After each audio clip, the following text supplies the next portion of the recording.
सुट्टीचा दिवस असला की माझ्याकडे एक्स्ट्राचे कामं निघतातच. चला मी पुढे व्हिडिओमध्ये सांगतेच. जय भीम मित्रांनो, मी जयश्री. चला तर मी आज एक्स्ट्राचे कामं काय काय काढले ते तुमच्याशी शेअर करणार आहे.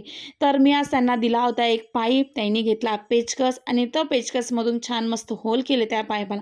कारण मला त्यामध्ये लावायचे छोटे छोटे असे लिलीचे प्लांट, तर ते खूप सुंदर असे येतात. मी त्याचा व्हिडिओ नक्की तुमच्याशी शेअर करणार, तर नक्की बघाल त्या व्हिडिओला. त्यानंतर मी गहू घेतले, कारण पीठ संपलेलं होतं.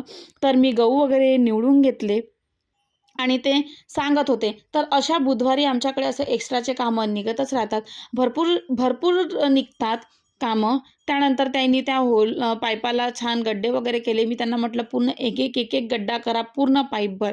तर तेच न करता तर आमच्याकडे आले होते सोनलचे जे रॉड असतात ते आले होते. तर ते येऊन त्यांनी त्या दादानी गाडीवाल्या दादानी गल्लीमध्ये ठेवून दिले. गल्लीमध्ये न ठेवताच तरी आमच्या एक्स्ट्राचे कामं काही संपतच नव्हते. तुमच्याकडे पण असंच होते का? नक्की कमेंटमध्ये सांगा. कारण घरी नवरा असल्यावर सुट्टीच्या दिवसामध्ये हे कामं निघतातच. मला तर असं वाटते घरोघरी निघतच असेल. तर मला नक्की तुम्ही कमेंटमध्ये सांगा.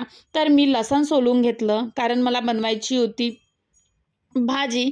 तर त्यांची फर्माईश होती की लवटची भाजी बनवायची म्हणून मी त्याचीही भाजी तुमच्याशी शेअर करेल. चला भेटूया नेक्स्ट व्हिडिओमध्ये. बाय.